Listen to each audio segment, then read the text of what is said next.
بہتر تیری عبادت سے ہے یہ کام میرا، اور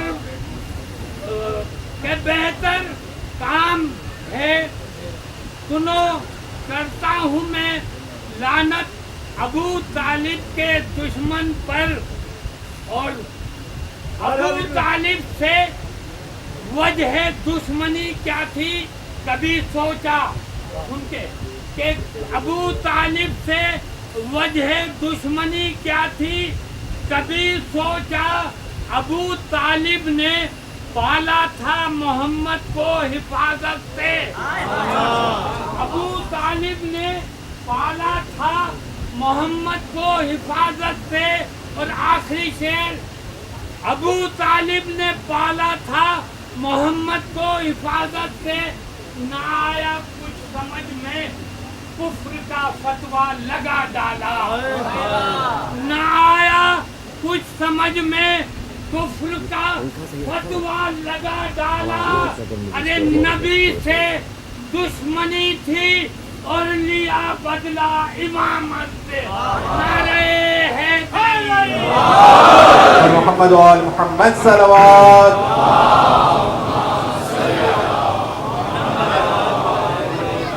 فاتحہ. بسم اللہ الرحمن الرحیم.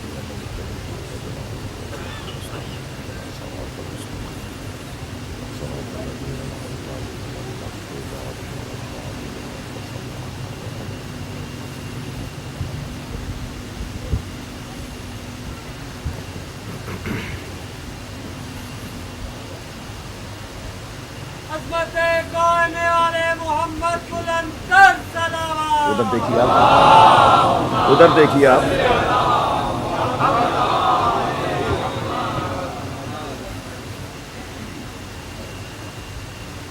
میں محمد والے محمد صلوات.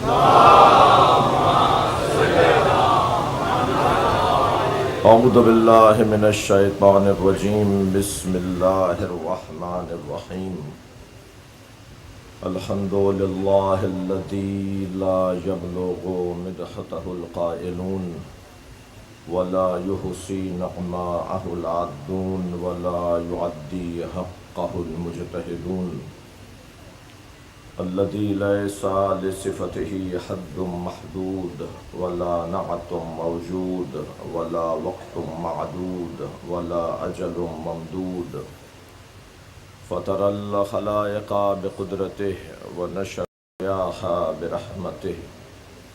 والصلاة والسلام على الرسول المسدد المصطفى الأمجد المحمود الأحمد سیدنا و مولانا و مولا الکونین جد الحسن والحسین وعانی والقاسم محمد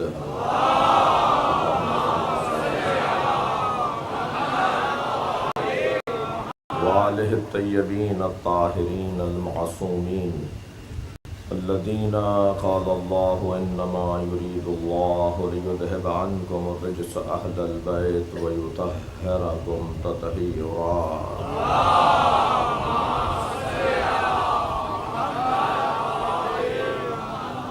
ولعنۃ اللہ علی اعدائہم اجمعین من یوم عداوتہم الی قیام یوم الدین. اما بعد قال الحکیم فی قرآن الکریم. بسم اللہ الرحمن الرحیم. وَإِذِ ابْتَلَىٰ إِبْرَاهِيمَ رَبُّهُ بِكَلِمَاتٍ فَأَتَمَّهُنَّ قَالَ إِنِّي جَاعِلُكَ لِلنَّاسِ إِمَامًا قَالَ وَمِنْ ذُرِّيَّتِي قَالَ لَا يَنَالُ عَهْدِ الظَّالِمِينَ. صلوات.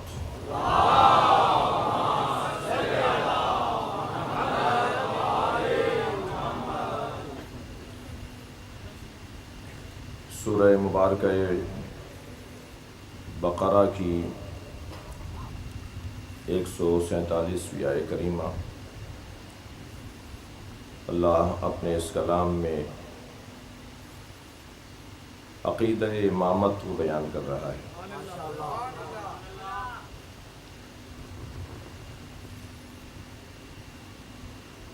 اصول دین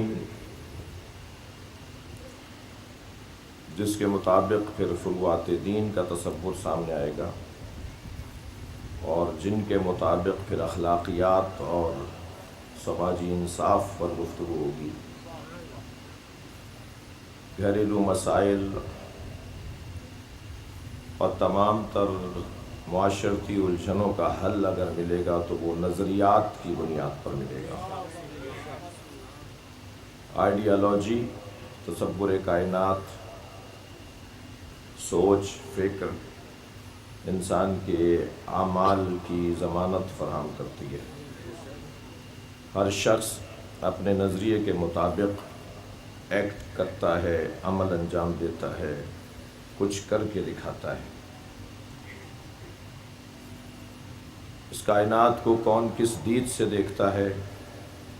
جو جس دید سے بھی دیکھتا ہے اس کا عمل خود بتا رہا ہوتا ہے کہ وہ اس کائنات کو مادی نگاہوں سے دیکھ رہا ہے یا اس کائنات کو الہی نگاہوں سے دیکھ رہا ہے۔ عامیانہ سی مثال ہے، مجھے معاف کریں گے کہ اگر سرخ شیشوں کی اینک لگائی ہوئی ہو تو شلجم بھی چقندر نظر آتا ہے۔ جیسی ہم اپنی دید بنائیں گے ایسا ہی ہمیں نظر آئے گا۔ انسان کس اینک سے مسائل کو دیکھ رہا ہے، یہ بہت اہمیت کی حامل گفتگو ہے۔ یہ عقائد نہیں ہیں، یہ اینکیں ہیں۔ کس زاویہ نظم اگر کہیں پایا جاتا ہے تو ماننا پڑے گا۔ آپ مثلا کہیں جا کر کھدائی کروائیں، اگر اس کے اندر سے آپ کو آثار ملیں زندگی کے اور منظم چیزیں ملیں تو پھر آپ ایک تصور کی طرف جائیں گے چاہے آپ نے اسے دیکھا نہ ہو۔ ایک تصور آپ کا بنے گا، ایک نظریہ آپ کا بنے گا چاہے آپ نے اسے دیکھا نہ ہو۔ اور اگر بے ہنگمی ہو تو آپ اسے حادثہ تصور کریں گے۔ یعنی اگر حادثے کی بنیاد پر یہ کائنات بنی ہوتی، توجہ، تو کبھی بھی اس کائنات میں نظم نہ ہوتا۔ نظم بھی اتنا محکم ہے کہ سورج ایک لمحے کے لیے بھی اپنے مالک کے حکم سے سرتابی نہیں کرتا۔ نظم اتنا محکم اور مضبوط ہے کہ پہلے سے چیزوں کے جوڑنے کے بعد معلوم ہو جاتا ہے کہ اب ہونے والا کیا ہے۔ بھائی آج جدید سائنس والے تکبر نہ کریں کہ انہیں پہلے سے موسم کا پتہ چل جاتا ہے، وہ اللہ کے وجود کا اقرار کریں کہ کوئی ہے کہ جس نے جمع و تفریق کا نظام بنایا ہوا ہے۔ یہ خود بخود نہیں ہو رہا۔ حادثے اور ہوتے ہیں، توجہ، منصوبے اور ہوتے ہیں۔ یہ کائنات منصوبے کی بنیاد پر بنائی گئی ہے، اور جس نے اس کائنات کو خلق کیا ہے اس خالق نے نہ صرف اس کائنات کو بنا کر چھوڑ دیا ہے بلکہ اس نے بنانے کے بعد اسے چلانے اور بچانے کی ذمہ داری بھی لی ہے۔ ہم اپنے اللہ کو صرف خالق نہیں مانتے، توجہ، کہ جس نے بنا کر چھوڑ دیا ہو۔ ہم اپنے خالق کو خالق کے ساتھ ساتھ رب بھی مانتے ہیں، جو بنانے والا بھی ہے اور پالنے والا بھی ہے، جس کا کام ہماری نشو و نما بھی ہے، جس کا کام ہماری تربیت کرنا بھی ہے۔ میں عقیدہ امامت کی بحث کرتے ہوئے اپنی تمہیدی بیان سے آج کی مجلس کی تمہید کو گزار رہا ہوں اور اس سے کچھ ضروری باتوں کی طرف آپ کی توجہ چاہوں گا۔ وہ ہمارا خالق ہے، اس نے ہمیں خلق کیا ہے، اور اس عرفانی بحث میں جانے سے گریز کرتے ہیں کہ واحد سے واحد کے علاوہ صادر نہیں ہوتا، مگر خود واحد سے جو واحد صادر ہوا ہے تو خود جسے ہم واحد سے واحد کے صدور، لا یصدر من الواحد الا الواحد، وہ جو واحد سے صادر ہوا ہے وہ بھی تو مخلوق ہے۔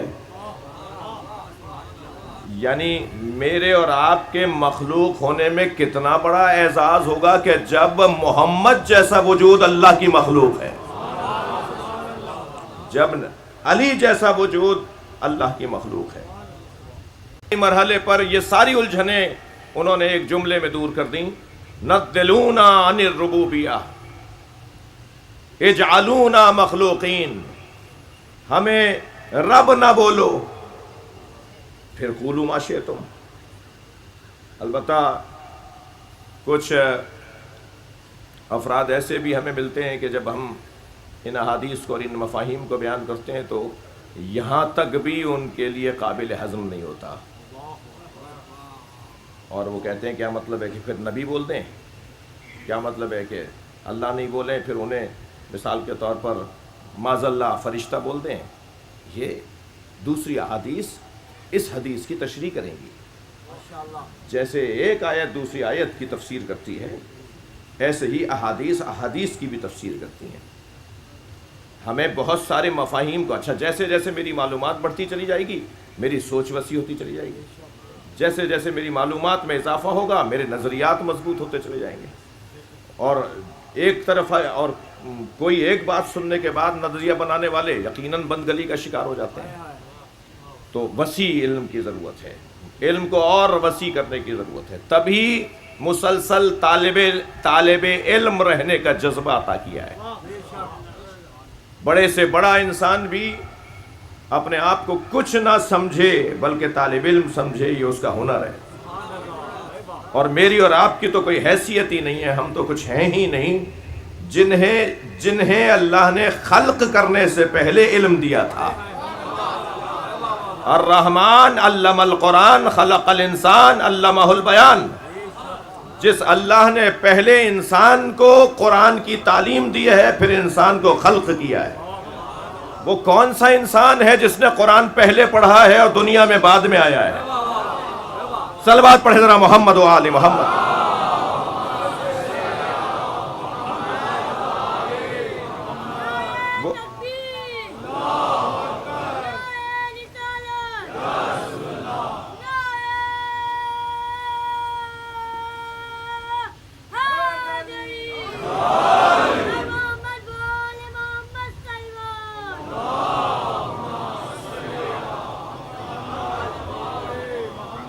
لہذا مسلسل معلومات میں اضافے کی ضرورت ہے، اور وہ خالق جس نے انہیں اتنا کچھ پڑھا کر سجا کر بھیجا وہ بھی یہ چاہتا ہے کہ اگر مجھ سے میرا حبیب، مجھ سے میرا مصطفیٰ دعا مانگے تو دعا یہ مانگے کہ قل رب زدنی علما،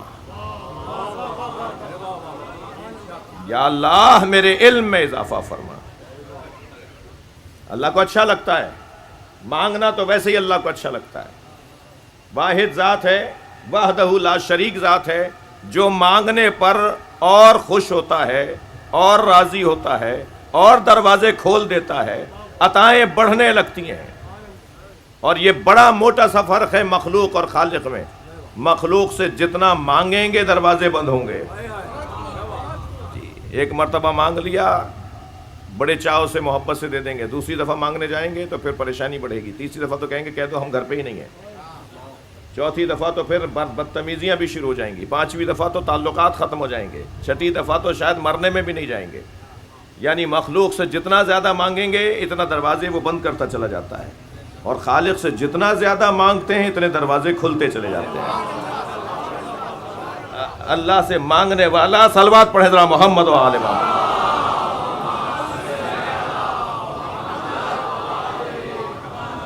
وہ جو مانگنے والوں کو پسند رکھتا ہے، اس سے جب میں اور آپ مانگیں تو یقیناً ہمارا بھی مانگنا خود خوش فہم تو ہو سکتا ہوں نا میں کہ ہمارا مانگنا بھی اللہ کو اچھا لگتا ہے، لیکن کیا کہنا جب مصطفیٰ مانگتا ہو، کیا کہنا جب علی سجدہ ریز ہوتا ہو، جنہیں سب ماننے کو تیار ہیں اور وہ اسے مانتے ہوں، تو اس مانگنے کا حسن ہی کچھ اور ہے۔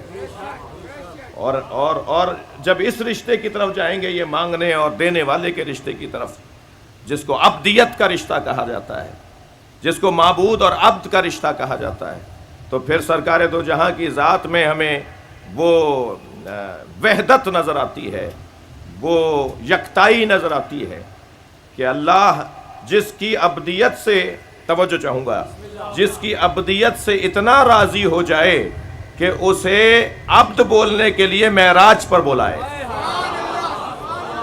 میں انتہائی مبارک مجمع کی سماعتوں کو دیکھتے ہوئے ایک جملہ ہدیہ کر رہا ہوں، یہ معراج پر نہیں بلایا تھا، ابدیت کا ثبوت فراہم کیا تھا۔ یہ کمال ابدیت ہے جسے معراج کہا جاتا ہے۔ سبحان الذی اسری بعبدہ، وہ جو اپنے بندے کو راتوں رات لے گیا، وہ جو ابدیت، اچھا یہاں معراج کے ساتھ ابدیت کا رشتہ جوڑا ہے، اور ادھر کربلا میں حسین کے ساتھ فادخلی فی عبادی، سورہ مبارکہ الفجر کی آخری آیت، یعنی اللہ نے وہاں نبی کو معراج پر بلایا تو ابدیت کے رشتے سے بلایا، اور کربلا میں جب حسین مولا نے قربانی کا کمال پیش کیا تو حسین کو اپنے خاص بندوں میں شامل کر دیا۔ بلکہ میری عقیدت نہیں، کچھ پڑھنے کے بعد ایک جملہ ہدیہ کر رہا ہوں، نبی کی معراج سدرۃ المنتہا ہے، حسین کی معراج کربلا معلی ہے۔ وہ بھی ابدیت کا رشتہ تھا، یہ بھی ابدیت کا رشتہ ہے۔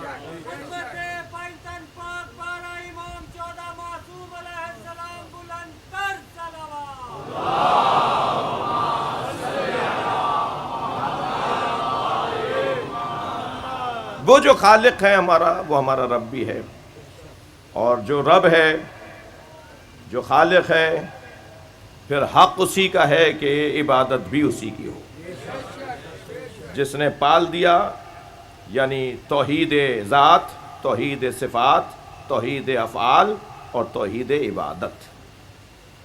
نصاب توحید میرے بچوں جوانوں یہ 4 جملوں میں لیتے جانا۔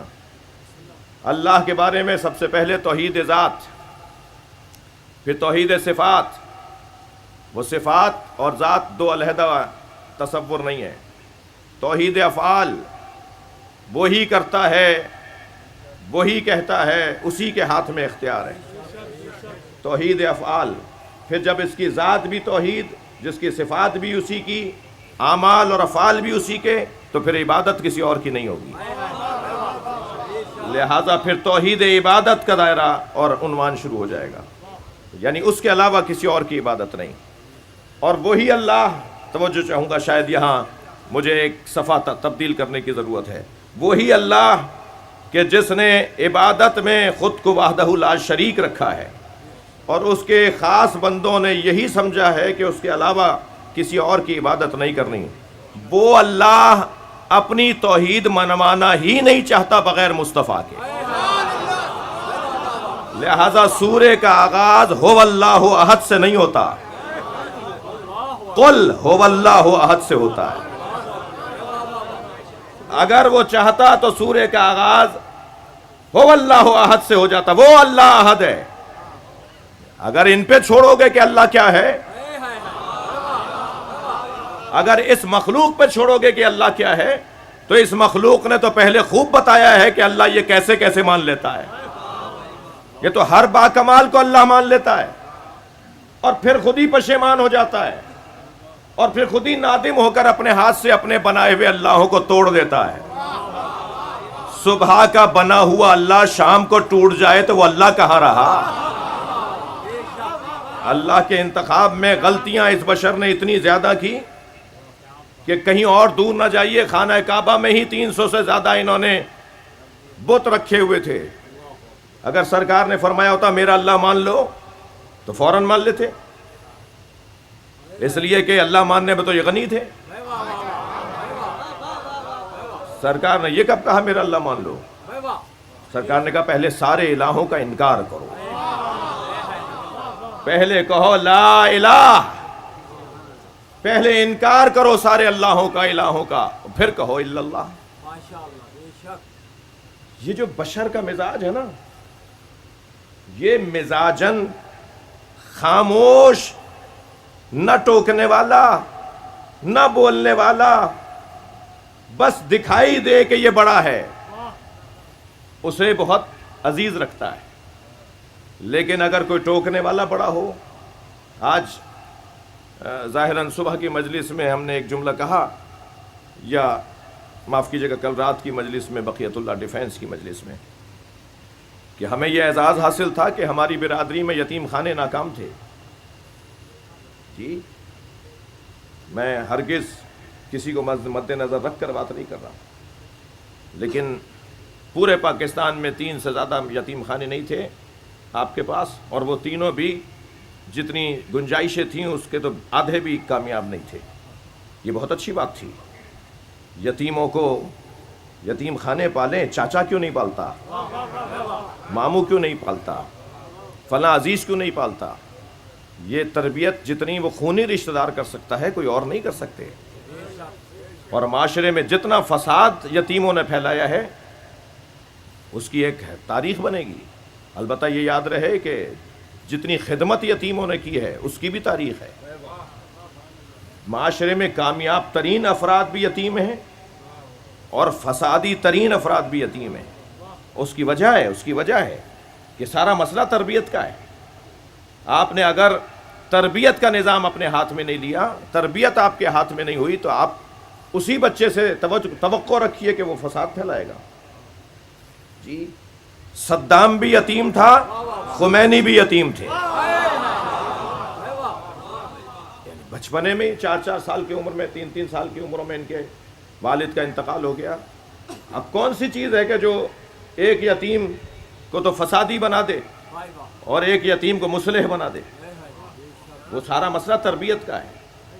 تو تربیت اپنے ہاتھ میں ہو آپ، اچھا جتنی تربیت رشتہ دار کر پائے گا اتنی کوئی اور نہیں کر سکے گا۔ اور آپ دیکھ لیجئے، زیادہ دور نہ جائیے، اہل دقت بیٹھے ہیں، اگر ہم اس کائنات کے سب سے بڑے وجود کو تصور میں لائیں تو وہ بھی یتیم تھے۔ سرکار دو جہاں حضرت محمد مصطفیٰ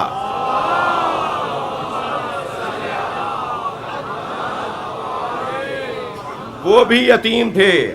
میں نے اتنا تو کہہ دیا کہ وہ یتیم تھے، یہ بھی تو بتاؤں کہ ان کی تربیت کس نے کی۔ اللہ اکبر۔ بات میری یتیم خانوں پر نہیں تھی، مگر بات آ گئی ہے تو ایک جملہ اور ہدیہ کر رہا ہوں۔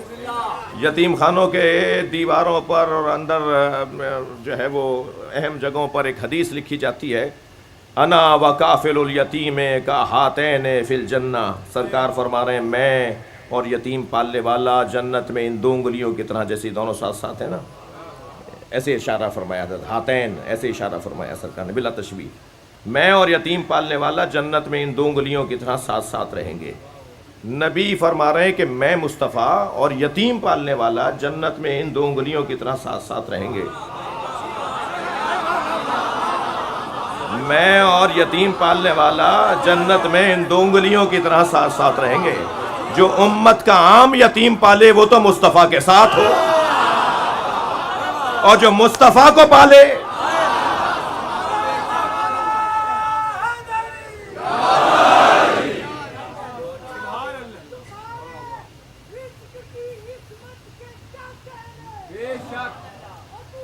بھئی، یہ بر صغیر کی مجلس ہے، اس کا ایسے ہی رنگ ہوتا ہے، آپ دل خراب نہیں کریں۔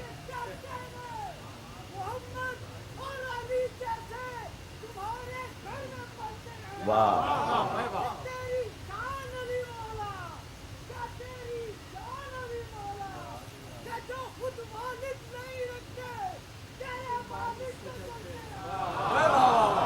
نہیں سب ایک سے نہیں ہے۔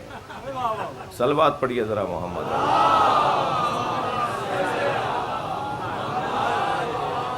توجہ کر لیا آپ نے؟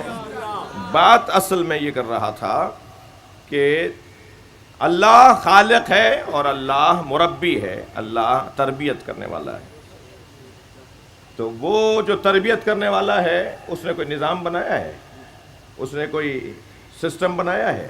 معاذ اللہ وہ فرد کو آ کے تربیت کرے گا یا نظام بنائے گا؟ مدبرات امر قرار دے گا، انبیاء کو بھیجے گا، رسولوں کو بھیجے گا، یا خود آئے گا؟ شب قدر میں فرشتے فرد پر اترتے ہیں یا اولی الامر پر آتے ہیں؟ کیا نظام ہے اس کا کہ جس کے مطابق وہ تربیت کرنا چاہتا ہے؟ جی اور اس کے نظام تربیت. اچھا وہ تو قرآن میں پکار کے کہہ رہا ہے اِنَّا عَلَيْنَا لَلْهُدَىٰ، میرے اوپر ہدایت کی ذمہ داری ہے، میرا کام ہے ہدایت دینا. اور ایک دفعہ نہیں کہہ رہا. طالوت کو جب ملک بنا رہا ہے تب بھی کہہ رہا ہے کہ یہ کام میرا ہے. حضرت آدم کو جب خلیفہ بنا رہا ہے تو کہہ رہا ہے میرا کام ہے. اور پھر میرا مضمون آج کی تمہید مکمل. جب حضرت ابراہیم علیہ السلام کو امام بنا رہا ہے، جی روزانہ یہ آیت سن رہے ہیں، جب حضرت ابراہیم کو اللہ امام بنا رہا ہے تو کہہ رہا ہے میں امام بنانے والا ہوں، انی جاعلک للناس اماما. اچھا دیکھیے، وہاں حضرت آدم کو خلیفہ بنایا تھا زمین کے لیے، یہاں حضرت ابراہیم کو امام بنا رہا ہے لوگوں کے لیے. تو وہاں زمین کے لیے بنایا تھا، اس کا مطلب یہ نہیں ہے کہ اور علاقوں کے لیے حضرت آدم خلیفہ نہیں تھے، نہیں. زمین دار الخلافہ، زمین مرکز مخلوقات، اس لیے حضرت آدم کو زمین پر قرار دیا. ایسے ہی حضرت ابراہیم کو لوگوں کے لیے امام بنایا ہے، اور جن لوگوں کو کے لیے ابراہیم کو امام بنایا ہے ان لوگوں کی خدمت میں مخلوقات کو رکھا ہے. حضرت ابراہیم کو اللہ نے، یہ کام اللہ کا ہے، اللہ کے کرنے کا کام ہے، اللہ کرے گا یہ کام. شہر کا شہردار، ناظم شہر، میئر، بھائی تصور تو کر سکتے ہیں آپ. صلوات پڑھ لیں ذرا محمد و آل محمد.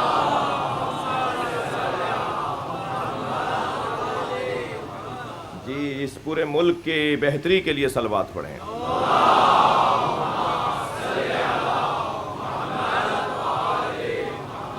مسلمانوں کی عزت رفتہ کی بحالی کے لیے صلوات پڑھیں.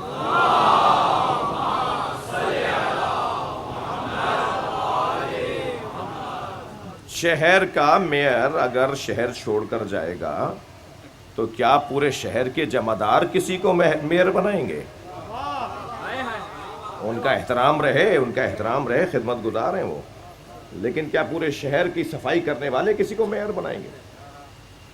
جج اگر کرسی چھوڑ کر جائے گا تو کیا مقدمہ باز لوگ سب مل کر طے کریں گے کہ آج کے بعد ہمارے فیصلے کون کرے گا؟ یا جس نے پہلے والا جج بنایا تھا وہی بنائے گا، یا جس نے پہلے والا میئر بنایا تھا اسی سسٹم کے مطابق بنے گا؟ اللہ نے جب نظام ہدایت اپنے ہاتھ میں لیا ہے تو یہ کیا مذاق ہے کہ کبھی ہم بنا لیتے ہیں، کبھی اللہ بنا دے گا. صلوات پڑھے ذرا محمد و آل محمد.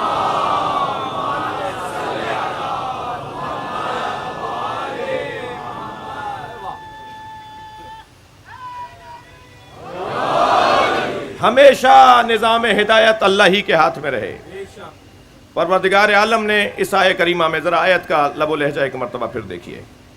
وَإِذِ ابْتَلَىٰ إِبْرَاهِيمَ رَبُّهُ، دیکھیے کوئی منصب کسی کو نہیں دیا جائے گا جب تک کہ اس کو آزمایا نہ جائے.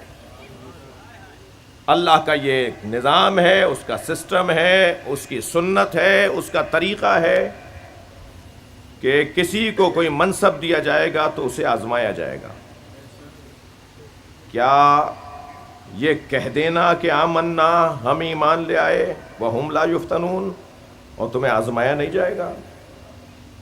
ہر شخص کو اگر کوئی ذمہ داری دی جائے گی تو اسے آزما کر ذمہ داری دی جائے گی.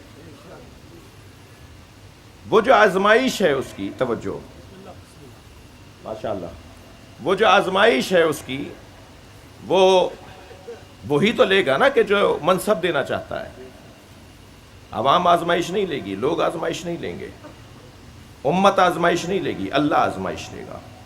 اللہ نے حضرت ابراہیم سے آزمائش لی. آزمائش میں بھی تینوں طرح کی آزمائشیں جو کسی بھی فرد کے لیے ممکن ہو سکتی ہیں. مال کی آزمائش، جان کی آزمائش، اولاد کی آزمائش. ان تین سرمایوں سے زیادہ کسی کے پاس چوتھی چیز نہیں ہے. یا آپ اور میرے پاس مال ہے جس کو ہمیں آزمائش کا ذریعہ قرار دیا جاتا ہے ہمارے لیے اور ہم اس سے آزمائے جاتے ہیں، یا جان کے ذریعے یا اولاد کے ذریعے، اور ترتیب میں بھی ایسے ہی ہے، مال جان پر خرچ ہو جاتا ہے، جان اولاد پہ خرچ ہو جاتی ہے، مگر اولاد کو کسی پہ خرچ نہیں کیا جاتا۔ جی اولاد کی خاطر انسان اپنی، میں تو بوڑھا ہو گیا ہوں، میں تو ضعیف ہو گیا ہوں، مثال کے طور پر میں تو زندگی گزار لی، میں نے خوب اپنے ایام گزار لیے، اب بس میں کیا کروں گا رہ کے، کسی طرح میرا بچہ بچ جائے۔ انسان چاہتا ہے کہ اپنی اولاد کی خاطر اپنے آپ کو پیش کر دے، اپنے لیے اپنے مال کو خرچ کر دیتا ہے، پھر کما لیں گے، پھر بن جائے گا، یہ بیماری آ گئی ہے، اس کے لیے علاج و معالجے پہ جو خرچ کر سکتے ہو کر دو۔ مال جان پر اور جان اولاد پہ خرچ کر دی جاتی ہے۔ حضرت ابراہیم نے تینوں چیزیں اللہ کی راہ میں دے دی۔ بھائی دقت چاہوں گا، جلدی جلدی عرض کروں گا حضرت ابراہیم کی آزمائش کو۔ چلے ہیں صحرا میں جانور لے کر، اس عزا خانے میں یہ مثال میں پہلے دے چکا ہوں پچھلے سالوں میں، جانور چرانے کے لیے چلے ہیں، اللہ کا نظام بھی اللہ کا ہے۔ آیت اللہ اشتہاردی کی خدمت میں مدرسہ فیضیہ کے اندر ان سے ہی سنی مثال ہم نے، اکثر انبیاء کرام سے اللہ نے جانور چروائے، بکریاں چروائی ہیں، نبیوں سے چوپائے چروائے ہیں اللہ نے۔ جو جانوروں کو سنبھال سکتا ہے وہ جاہل انسانوں کو بھی خوب سنبھال سکتا ہے۔ اعصاب کی مضبوطی کا سبب ہے جانور پالنا۔ کبھی 2 3 4 5 سال کے بعد کوئی ایک ہفتہ نکال لیا کرے اس کام کے لیے۔ بڑے بڑے لوگوں سے میں گزارش کر رہا ہوں اور اپنے آپ سے پہلے کہہ رہا ہوں، یہ فریش کورس سے کم نہیں ہے، یہ ٹریننگ سے کم نہیں ہے۔ خاص طور پر لیڈر حضرات، قومیات کے لوگ، سیاسی شخصیات سے گزارش کر رہا ہوں۔ اتفاق سے جناب مصطفیٰ کمال صاحب بھی تشریف فرمائے ہیں، محمود مولوی صاحب بھی تشریف فرمائے ہیں، اور شیعہ علماء کونسل کے سندھ کے صدر جناب مولانا اسد اقبال زیدی صاحب، وقار مہدی صاحب تو میرے ہمیشہ کے کرم فرمائے۔ جی ہمیں، میں اپنے لیے کہہ رہا ہوں، ہمیں ہر کچھ 2 4 5 سال بعد، 10 سال کے بعد کسی صحرا میں 2 4 5 مثلاً اس طرح کا کوئی کام کرنا چاہیے جس سے اعصاب مضبوط ہوں۔ کوئی ہمیں ٹریننگ پر بھیجے گا نہیں، ہم خود بھی تو اپنی تربیت کا، اپنے آپ کو سنبھالنے کا انتظام کریں، اعصاب مضبوط ہوں گے، غصہ کم ہوگا، برداشت بڑھے گی، تحمل مزاجی میں اضافہ ہوگا۔ جو عوامی لوگ ہوتے ہیں، جن کا تعلق سماج سے ہوتا ہے، انہیں چپتے ہوئے جملے سننا پڑتے ہیں۔ جی میں تو کہہ رہا ہوں کہ چپتے ہوئے جملے تو وہ سنے گا جو کوئی فون تو اٹھائے گا، رابطے میں تو آئے گا، تو رابطے میں آنا سماجی لوگوں کی ذمہ داری ہے۔ بھائی ساری باتیں میں اپنے اوپر رکھ کر رہا ہوں، کہیں پانی مرے نہیں۔ تو میں صرف اتنا عرض کر رہا ہوں کہ ہم سب کو ضرورت ہے نا اس چیز کی۔ حضرت ابراہیم بھی چلے، بھائی زیادہ نصیحتیں نہ ہو جائیں، حضرت ابراہیم بھی چلے جانوروں کو چرانے کے لیے میدان میں۔ ادھر جبریل امی امتحان لینے کے لیے آ گئے، اللہ نے بھیجا تھا حضرت جبریل کو، اور حضرت ابراہیم کے برابر سے ایک تسبیح پڑھتے ہوئے گزرے، اور تسبیح تھی سبوح قدوس ربنا ورب الملائکۃ والروح۔ یہ وہی تسبیح ہے پروردگار ہے جو یا ابراہیم کو اچھی لگتی تھی یا حسین کو۔ کثرت سے امام حسین بھی یہی تسبیح پڑھتے تھے، اور کثرت سے یہی تسبیح حضرت ابراہیم بھی پڑھتے تھے۔ جیسے حضرت خضر دعائے کمیل پڑھتے تھے اور مولا علی دعائے کمیل پڑھتے تھے۔ جی مولا علی ہی کو حق ہے کہ بتائیں کہ کمیل خضر یہ دعا پڑھتے تھے، خضر کیا پڑھتے تھے کون بتائے گا؟ یہ وہی بتا سکتے ہیں جو ولایتوں کا رشتہ آپس میں رکھتے ہوں۔ تو جیسے یہ تسبیح پڑھی تو حضرت ابراہیم ایک مرتبہ متوجہ ہوئے اور پوچھنے لگے تم کون ہو؟ تم تو بہت اچھا ذکر کر رہے ہو میرے اللہ کا، ایک دفعہ اور سناؤ۔ تو فوراً جبریل نے کہا اس کے بدلے میں دو گے کیا؟ اب آزمائش شروع ہو رہی ہے مال کی، جس سے محبت کرتے ہو اس کے نام پہ خرچ بھی کرتے ہو۔ تو حضرت ابراہیم نے فرمایا یہ جانور میں آدھے دے دوں گا، آدھے جانور دے کر کہا ایک دفعہ اور سناؤ۔ آنکھوں میں آنسو بھر بھر کے کہنے لگے ایک دفعہ اور سناؤ۔ کہا آپ کیا دو گے؟ کہا جتنے رہ گئے سب دے دوں گا۔ سارے جانور حضرت ابراہیم نے اللہ کا ذکر سننے کے لیے دے دیے۔ جبریل نے آگے بڑھ کر کہا ابراہیم ہمیں تمہارے جانوروں کی ضرورت نہیں تھی، ہم تو یہ دیکھنا چاہ رہے تھے کہ تم اللہ کی خاطر اپنی دنیا سے ہاتھ اٹھا سکتے ہو یا نہیں۔ یہ حضرت ابراہیم کے مال کا امتحان تھا۔ جی ہمیں اور آپ کو بھی آج بارہا ان امتحانوں کا سامنا کرنا پڑتا ہے. میں یہ بات بارہا کہتا ہوں اور پھر تکرار کر رہا ہوں, مجھے معاف کیجیے گا تکرار پہ. 3 طرح کے لوگوں کو تو یا علی مدد بولنا ہی نہیں چاہیے. 6 دفعہ سوچنا چاہیے نعرہ حیدری لگانے سے پہلے. ایک کنجوس کو, ایک بزدل کو, اور ایک تنگ نظر کو. کنجوسوں کا کوئی تعلق علی سے نہیں ہے. کالر ادھرا ہوا ہے, پائچے پھٹے ہوئے ہیں, بٹن ٹوٹا ہوا ہے, چپل 2 طرح کی پہنی ہوئی ہے. کون ہے یہ؟ کراچی میں لی مارکیٹ میں ان کی 25 دکانیں ہیں. جو اپنے اوپر پیسہ نہیں لگاتا وہ مسجد پہ کیا لگائے گا, وہ مدرسے پہ کیوں لگائے گا. جو کنجوسی بنتی نہیں ہے مولا علی کے چاہنے والوں کے ساتھ. مال دے دیا یہ حضرت ابراہیم کے مال کا امتحان تھا. حضرت ابراہیم نے اپنی جان دے دی. جان دینے کے لیے اچھا کیوں جان دی, کیسے, کیا ہوا جو جان پر بن گئی بات, کیا ہوا جو جان پر بن گئی. عادتوں سے, روایتوں سے اور معاشرے کے اندر پھیلے ہوئے ایک بڑے مرض سے ٹکرانا اپنی جان دینے کے مترادف ہے. بہت رسکی کام ہے, بہت خطرناک کام ہے.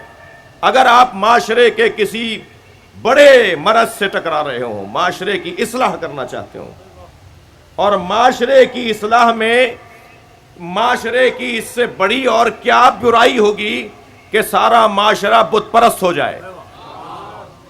اور چلے گئے خانہ بت سازی میں اور بت کدے کے اندر, اور جا کے سارے بت توڑ دیے, اور بت توڑیں گے تو پھر یہ تو ہوگا. مگر وہ کیا مطمئن نہیں ہے؟ انتہائی اطمینان کے ساتھ کام بھی ایسے کر رہے ہیں کہ کوئی گھبراہٹ نہیں ہے, اور کام ایسا کر کے آئے ہیں کہ آج تک مثال بن رہی ہے. کام بتائے نا کہ کس کا ہے, چال بتائے نا کہ کون جا رہا ہے. کسی کو کہنے کی کیوں ضرورت پڑے کہ میں کون ہوں؟ حلیے اسے پہچانا جائے, شناخت رکھتا ہو اپنے کاموں کی. حضرت ابراہیم نے سارے بت توڑ کر بڑے بت کے گلے میں کلہاڑی لٹکا دی. سنی ہوئی بات آپ کی. اور بڑے اطمینان کے ساتھ آ کر اپنے گھر بیٹھ گئے. اور جب یہ لوگ واپس آئے اور انہوں نے دیکھا کہ بت ٹوٹے ہوئے ہیں تو آپس میں کہنے لگے یہ اس جوان کا کام ہے جسے ابراہیم کہا جاتا ہے. اچھا انہوں نے دیکھا نہیں تھا کہ یہ کام کس کا ہے. بنا دیکھے بلا دیکھے انہوں نے مان لیا کام ابراہیم کا ہے. کام بتا رہا ہے کہ کس کا ہے. اچھا بلا کے لے آئے تو یہ بھی نہیں کہا کہ میں نے نہیں کیا. کہنے لگے اسی نے کیا ہوگا جس کے گلے میں کلہاڑی لٹکی ہے. تو کہنے لگے وہ تو ناک پہ بیٹھی مکھی نہیں جل سکتا. تو فرمانے لگے جو ناک پہ بیٹھی مکھی نہیں جل سکتا وہ تمہارا خالق کیسے ہے, وہ تمہارا رب کیسے ہے. اور جیسے ہی جھنجھوڑا نا حضرت ابراہیم نے پورے معاشرے کی ذہنیت کو جھنجھوڑ ڈالا. تو بات تو سمجھ میں آ گئی کہ ابراہیم کیا کہہ رہے ہیں, مگر دین پہ دنیا بھاری, دین پہ دنیا بھاری. بات صحیح کر رہا ہے مگر مان لیں گے تو پھر کس کس کو منہ دکھائیں گے.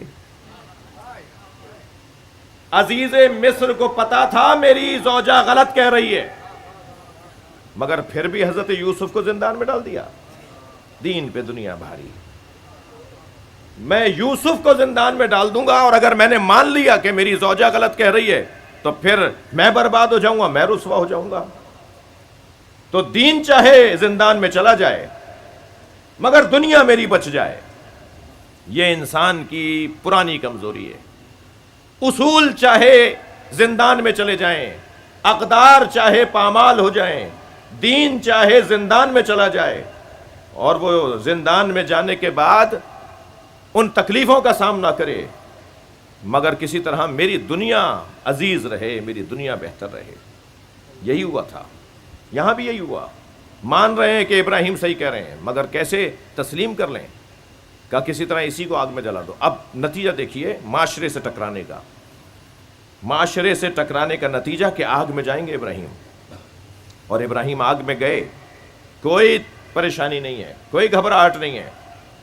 میں قومیات کے لوگوں سے ہاتھ جوڑ کر کہتا ہوں آپ خدمات بہت انجام دیتے ہیں, لیکن جیسے ہی جب آپ کی دل آزاری ہوتی ہے تو کہتے ہیں ہمیں قوم نے دیا کیا, ہمارے ساتھ یہ ہو گیا, ہمارے ساتھ وہ ہو گیا. تم نے قوم کی خاطر کیا تھا یا اللہ کی خاطر؟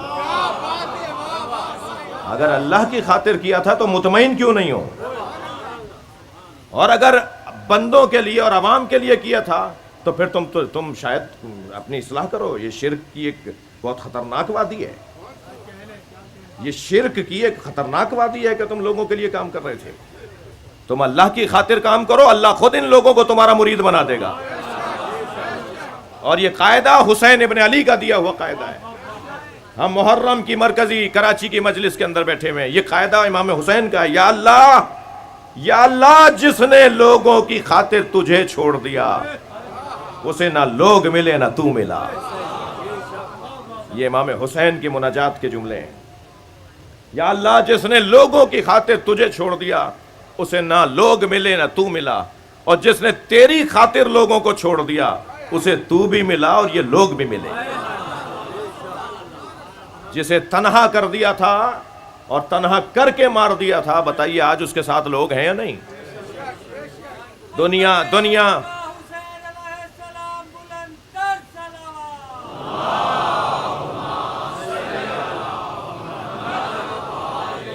بھائی میری بڑی ذمہ داریاں بنتی ہیں، میرے فرائض ہیں، میں ان کو خوب جانتا ہوں اور کوشش کر رہا ہوں کہ اس کے اوپر عمل کروں. جی بہت مشکل ہے. اطمینان کے ساتھ وہی جائے گا جس کی نیت للہ ہوگی.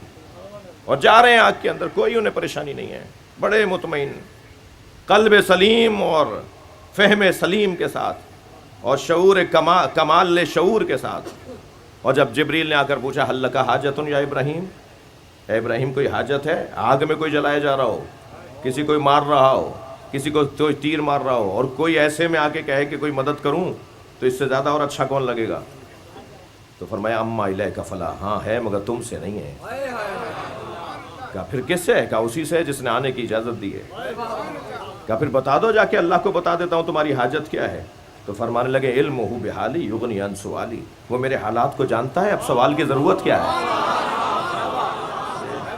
میرے لیے بہت ہے کہ وہ میرے حالات سے آگاہ ہے.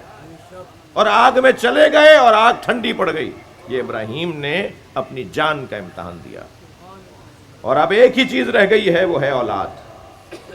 گلے پہ چھری پھیر دو، بیٹا میں نے خواب میں دیکھا ہے کہ میں تمہارے گلے پہ چھری رکھ رہا ہوں، تمہیں ذبح کر رہا ہوں.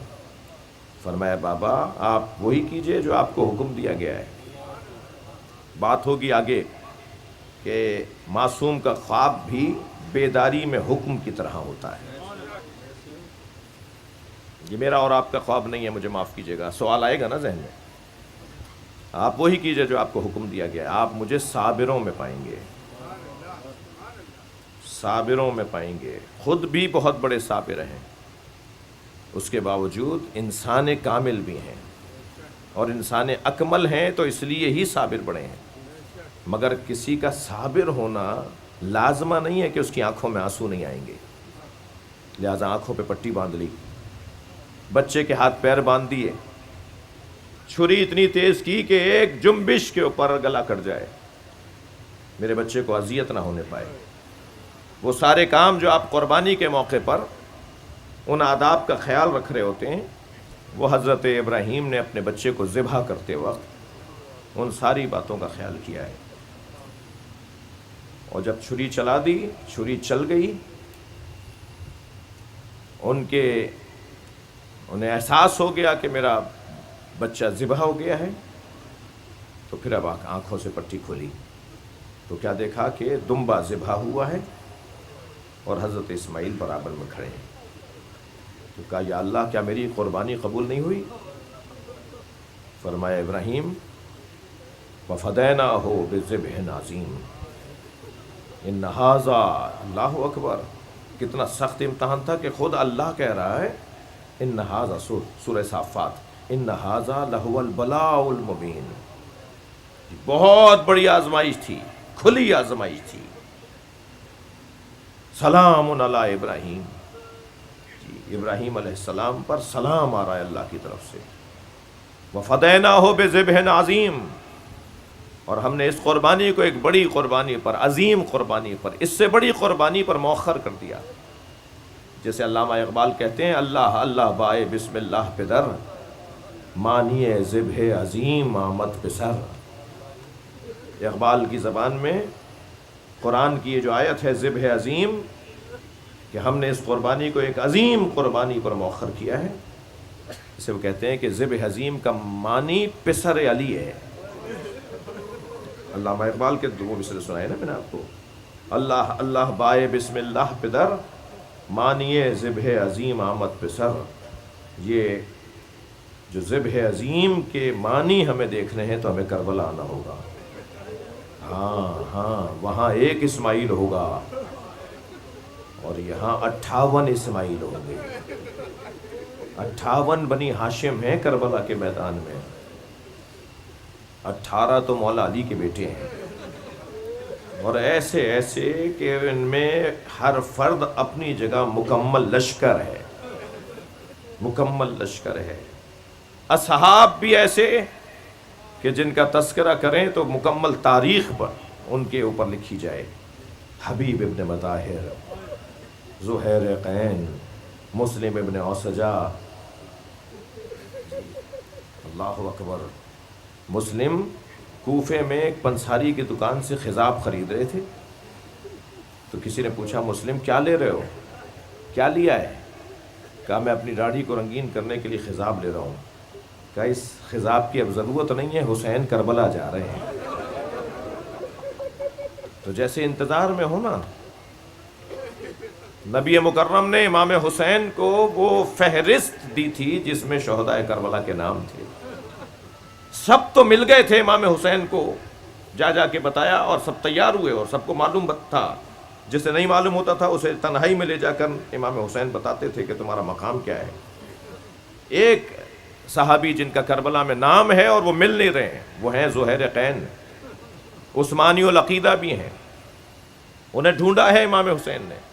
انہوں نے امام حسین کو جب امام کا پیغام کیا تو ایک گھوڑا بھیج دیا. امام نے میں جو تمہارے گھوڑے کی ضرورت نہیں ہے، آؤ ذرا تم اپنا مقام تو دیکھو. اور جب اپنا مقام حسین ابن علی نے انہیں دکھایا تو پھر اپنی زوجہ سے کہنے لگے میں تمہیں چھوڑ کر جا رہا ہوں، حسین نے میری منزلت مجھے دکھا دی ہے. اور اس اطمینان کے ساتھ کربلا کے میدان میں آئے. اور امام حسین کی نماز جماعت جو کربلا میں آپ نے پڑھی، جس پہ تیر اندازی ہوئی، اس کی حفاظت کرنے والوں میں بھی ایک نام زہیر قین کا نام. ادھر امام جماعت پڑھا رہے ہیں، ادھر زہیر کھڑے ہوئے امام کی حفاظت کر رہے ہیں. ان ناموں میں اصحاب میں ایسے ایسے نام ہیں. اور پھر جب اہل بیت کی طرف آئیں گے تو ساری دنیا ایک طرف اور عباس ایک طرف. مجاہدوں میں، شجاعوں میں، سخیوں میں، وفاداروں میں، کمالات نفسانی رکھنے والوں میں عباس علمدار ہیں. اور پھر کربلا سجی ہے جن ستاروں سے، ان میں ایک ستارے کا نام علی اکبر ہے. ان ستاروں میں ایک ستارے کا نام قاسم ہے. 11 سال کا جوان ہے، کم سن ہے، مگر کیا جملہ ہے. قیامت تک یہ جملہ نمونہ عمل کے طور پر، ایک مثال کے طور پر پکارا جائے گا. چچا موت میرے نزدیک احلی من العسل، شہد سے زیادہ شیرین ہے. آج 5 محرم ہے. جو بر صغیر کی عزاداری سے آشنا ہے، حتیٰ اہل سنت اور شیعہ بر صغیر میں جو عزاداری کرتے ہیں انہیں پتہ ہے کہ 5 محرم سے اہل بیت کا تذکرہ شروع ہو جاتا ہے. 1 سے 4 تک اصحاب کا تذکرہ ہوتا ہے اور 5 سے 10 تک اہل بیت کا تذکرہ ہوتا ہے. 5 کو ہم تذکرہ کریں گے، 6 کو ہم حضرت علی اکبر کا تذکرہ کریں گے یا حضرت علی اصغر کا تذکرہ کریں گے. 7 کو تو اس جوان کا تذکرہ کریں گے جو زندگی میں پامال ہوا ہے، ابھی زندہ تھے کہ گھوڑے بدن پہ دوڑ گئے. اور 8 کو تو تذکرہ، 8 کا دن تو کون ہے جو نہیں جانتا کہ 8 کی تاریخ کیا تاریخ ہے. 8 محرم تو اس علمدار کا ماتم ہے جس کے جانے سے امام حسین نے اپنی کمر پکڑ لی تھی. الان انکسر ظہری اجرکم اللہ، اجرکم اللہ. اللہ آپ کو کسی غم میں نہ رلائے سوائے غم اہل بیت میں، ہمیں رونے رلانے والوں میں قرار دے. اور 9 محرم کو کس کا تذکرہ ہوگا؟ یا حسین کے جھولے میں لیٹے بچے کا تذکرہ ہوگا یا حسین کے کڑیل جوان علی اکبر کا تذکرہ ہوگا؟ اور عاشور کے دن تو چلیں گے کربلا میں جہاں گھوڑے سے ایک حجت خدا کو گرایا جائے گا۔ اللہ اکبر۔ کربلا میں عزیزو عزادارو، میرے پاس 5-8 منٹ ہیں اور میں اپنے وقت پر ہی مجلس مکمل کروں گا، اور ابھی تو بات میں نے شروع نہیں کی مصائب کے باب میں۔ کربلا میں خواتین کا بڑا کردار ہے۔ خود ہمیں اچھا مومن بنانے میں، اچھا انسان بنانے میں، اچھا مسلمان بنانے میں ہمارے گھر کی عورتوں کا بڑا کردار ہے۔ آپ اس وقت مجلس میں آئے بیٹھے ہیں، آپ نماز جماعت میں جاتے ہیں، آپ جمعے کی نماز پڑھنے جاتے ہیں، ان ساری عبادتوں میں کبھی غور کیا کریں کہ کون تھا جس نے ہمیں یہ ساری باتیں سکھائی ہیں؟ ہماری ماں، ہماری دادی، ہماری نانی، وہ ہمیں ٹوکتی تھیں، وہ ہمیں بستر میں لے کر سکھاتی تھیں، وہ اپنے ساتھ سلاتے سلاتے پیغامات دیتی تھیں۔ ماؤں کا بڑا حصہ ہے، خواتین کا بڑا حصہ ہے۔ کربلا میں بھی 9 مائیں ہیں جنہوں نے اپنے بچے قربان کیے ہیں۔ 9 مائیں ہیں کربلا میں جنہوں نے اپنے بچے قربان کیے۔ آپ رو رہے ہیں، اگر آپ کی آوازیں بلند ہیں اور اس طرح کی مجلس منعقد ہو تو امام جعفر صادق کے دعاؤں کا حصہ قرار پاتے ہیں۔ اللہ آپ کو کسی غم میں نہ رلائے۔ ایک جملہ کہنے جا رہا ہوں رونے والوں کے لیے، کربلا میں ایک ماں تو وہ ہے جس کے 4 بچے شہید ہوئے مگر اس نے اپنے بچوں کے لاشیں نہیں دیکھے۔ وہ روزانہ جنت البقیع میں جاتی ہے، انگشت شہادت سے 4 قبروں کے نشان بناتی ہے، اور پھر مرثیہ پڑھتی ہے، مجھے ام البنین مت پکارا کرو۔ ام البنین تو بیٹوں کی ماں کو کہا جاتا ہے۔ وہ میرے بیٹے کہاں ہیں جن کی میں ماں ہوں؟ وہ کربلا میں شہید ہو گئے۔ ان ماؤں میں ایک ماں مادر وہب کلبی ہیں، مسیحی خاندان کی ہیں۔ کربلا یوں ہی نہیں سجی ہے۔ میں بھی 2 دن پہلے بھی اتفاقاً دیکھ رہا تھا، مغربی ممالک میں، امریکی علاقوں میں، چرچوں میں مسیحیوں نے انتظام کیا ہوا امام حسین کی مجلسوں کا۔ مسیحیوں نے ابھی اسی عشرے میں، سال ہے گزشتہ سے، سال سے ہو رہا ہے، اور اس سال اور بڑھ گیا ہے۔ اور چرچ میں یہ جاتے ہوں گے ہفتے میں، مگر عشرے میں روزانہ آ رہے ہیں۔ اور حضرت عیسائی حضرت عیسیٰ اور امام حسین کو یاد کر کے رو رہے ہیں، باقاعدہ سینے پہ بھی ہاتھ مار رہے ہیں، اس لیے کہ امام حسین سے محبت یہ کوئی ملکیت تو نہیں ہے کسی کی۔ جی، کربلا میں مسیحی خاندان جس کا سابقہ مسیحی ہے، جس کا خاندان مسیحی خاندان ہے، وہ بھی آ کے کربلا میں شہید ہو گیا۔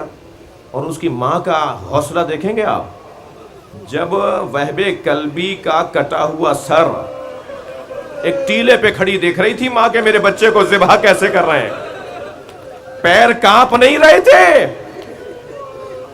فریادیں نہیں کر رہی تھیں، دیکھ رہی تھی میرے بچے کو مار کیسے رہے ہیں۔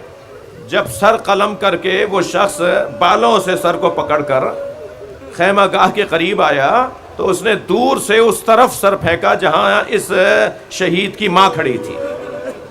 تو ایک مرتبہ اپنی کمر کو کسا، مادر وہب کلبی نے اپنی کمر کو کسا اور اس ٹیلے سے اتری اور اس سر کو دوبارہ اٹھایا، ممتا تھی تو پیشانی کا بوسہ دیا، اور پھر یہ کہہ کر دوبارہ میدان میں پھینکا، میں نے اسے حسین پہ صدقہ کر دیا۔ اس عمل کے بعد یزیدی لشکر کے حوصلے ختم ہو گئے تھے، یعنی آدھا لشکر پسپا ہو گیا تھا اس خاتون کے حوصلے کو دیکھ کر۔ کربلا میں یہ بھی ماں ہے، ایک ماں کا نام اور لوں جو رات بھر جھولا تو جھلاتی رہی اور یہ تو کہتی رہی کہ تم آخر بابا پہ قربان کیسے ہو گئے۔ مگر جب عاشور کا دن آیا تو جس کا بچہ گھٹنیوں بھی نہیں چل پاتا تھا اس کا بچہ سب سے آگے نظر آیا۔ یہ ماں بھی کربلا میں ہے۔ ایک ماں اور بھی ہے کربلا میں جو حضرت علی اکبر کی ماں ہے، اجرکم اللہ۔ بس عزادارو بہت گریہ ہو گیا۔ ایک ماں کا آج ہم تذکرہ کرتے ہیں جس نے اپنے 2 بچے قربان کیے ہیں، اور وہ علی کی بیٹی زینب کبریٰ، وہ مولا امام حسین کی برابر کی بہن جنہوں نے نبی کی گود میں پرورش پائی ہے، اللہ آپ کو کسی غم میں نہ رلائے، غم دنیا سے نجات عطا فرمائے۔ 3 یا 4 سال کا سن ہے جناب زینب کا۔ نبی مکرم روزانہ نماز فجر کے بعد در اہل بیت پہ سلام کرتے ہیں۔ آیہ تطہیر کے نازل ہونے کے بعد رحلت مصطفیٰ تک، سرکار کی رحلت تک مسلسل نبی نے صبح کی نماز کے بعد در اہل بیت پہ کھڑے ہو کے سلام کیا ہے، اہل بیت کو یاد نام لے کر پکارا ہے، اور روزانہ دروازہ کھلتا تھا اور نبی کا احترام ہوتا تھا۔ ایک دن دروازہ کھلا تو نبی نے دیکھا زینب کھڑی ہے، جی کم سنی ہے، 3 یا 4 سال کا سن ہے۔ جناب زینب کو دیکھ کر نبی مکرم نے تعجب سے پوچھا، بیٹا تم دروازے پر کیوں آئی ہو؟ جتنا پیار سرکار کو حسین سے ہے اتنا ہی زینب سے بھی ہے۔ پیشانی کا بوسہ دیا، زینب دروازے پر آئی ہو؟ کہا نانا میں نے رات کو خواب دیکھا ہے۔ اماں زہرا نے کہا ہے کہ نانا سے خواب کی تعبیر پوچھو۔ فرمایا بیٹا کیا خواب دیکھا ہے؟ نانا میں نے دیکھا ہے صحرا میں تنہا ہوں، نانا تیز آندھی چل رہی ہے، میرے پیر زمین سے اکھڑ رہے ہیں، میں نے ایک درخت کا سہارا لیا مگر آندھی کے جھونکے نے وہ درخت زمین سے اکھاڑ دیا۔ نانا مجھے دوسرا درخت نظر آیا، میں نے اس کا سہارا لیا، وہ درخت بھی زمین سے اکھڑ گیا۔ پھر میں نے تیسرے درخت کا سہارا لیا، وہ بھی زمین سے اکھڑ گیا۔ نانا اب دور دور تک کوئی سہارے کے لیے درخت بھی نہیں تھا۔ پھر کہتی ہے نانا اگر خواب یہاں مکمل ہو گیا ہوتا تو آپ کو زحمت نہ دیتی۔ نانا خواب مکمل نہیں ہوتا، تیز آندھی چل رہی ہے، آندھی کے جھونکے سے میرے سر سے چادر اتر گئی۔ نبی کی آنکھوں میں آنسو آئے، فرمایا زینب تمہارے 3 سہارے ہیں، تمہارا بابا علی تمہارا سہارا، تمہارا بھائی حسن، تمہارا بھائی حسین۔ ایک میدان ہوگا جہاں تمہارے سر سے چادر اتاری جائے گی۔ اجرکم اللہ، وہ نبی زادی کربلا میں اپنے بچوں کو قربان کر رہی ہے۔ ایک کا نام محمد ہے، ایک کا نام اون ہے، دونوں کو بار بار بھیج رہی ہیں جاؤ ماموں سے اجازت لو، اور حسین لوٹا دیتے ہیں کہ ابھی کچھ دیر بعد آنا۔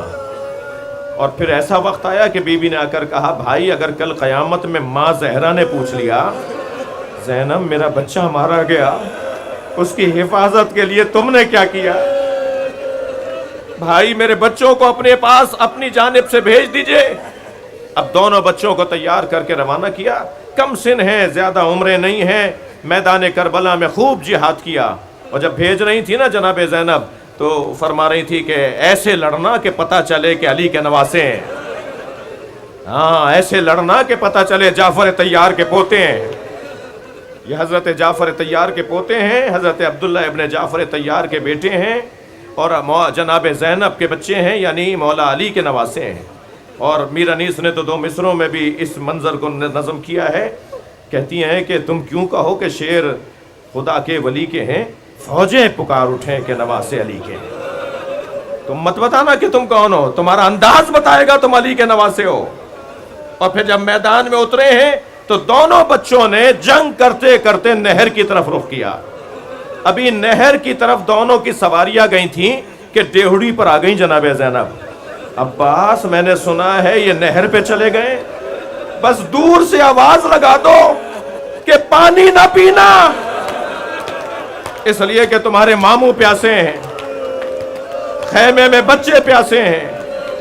دونوں شہزادوں نے اپنی شجاعت کا خوب مظاہرہ کیا، آخر زخموں سے چور زمین کربلا پر گرے۔ دونوں میں اون میں ابھی دم تھا جب حسین پہنچے، لاشیں اٹھا کر لا کر گنج شہیدہ میں رکھا۔ لیکن عجیب منظر دیکھیں گے، جب لاشیں لائے نا امام حسین، حضرت عباس حضرت علی اکبر بدن اٹھائے ہوئے تھے، تو ساری بیویاں کھڑی استقبال کر رہی تھیں، ان بچوں کی ماں نظر نہیں آ رہی تھی۔ امام نے تعجب سے پوچھا بہن زینب کہاں ہے؟ پتہ چلا کہ خیمے میں حالت سجدہ میں ہے اور ایک تسبیح پڑھ رہی ہیں، شکرن شکرا، یا اللہ تیرا شکر ہے، میری محنت سوارت ہو گئی۔ کیا جگر ہے ان بیویوں کا۔ امام نے فرمایا زینب کو بلاؤ، اون بار بار پکار رہا ہے۔ ابھی حضرت اون میں جو چھوٹا بچہ ہے اس میں دم ہے۔ جب آئیں قریب بچے کو گود میں لیا، جیسے ہی ماں کی گودی کی گرمی پائی، اون نے آنکھیں کھول دیں۔ آنکھیں کھول کے بس مجلس مکمل کر رہا ہوں، جو رو چکے ہیں جن کی آنکھوں میں آنسو آ گئے انہیں اللہ اجر عطا فرمائے، جو تشریف فرما ہے اللہ ان کو اس کا اجر عطا فرمائے۔ جب آنکھیں کھولی نا تو 2 ہی جملے کہے، ایک جملہ تو یہ کہا اماں کیا ہم نے وفاداری کا حق ادا کر دیا؟ اماں آپ ہم سے راضی ہو گئی ہو؟ ایک یہ جملہ کہا۔ دوسرا جملہ یہ کہا جب مدینے جائیے گا تو بابا کو ہمارا سلام کہیے گا اور کہیے گا بابا تمہارے بچوں نے اپنی قربانیاں پیش کر دیں، عزاداروں سارے رستے زینب نے صبر کیا، کبھی بچوں پہ نہیں روئیں، لیکن جب گھر گئیں 2 خالی بستر بچھے ہوئے دیکھے، زینب بی بی سے رہا نہ گیا، بلند آواز سے گریہ کرنے لگی۔ الا لعنت اللہ علی قوم الظالمین فسیعلم الذین ظلموا ای منقلب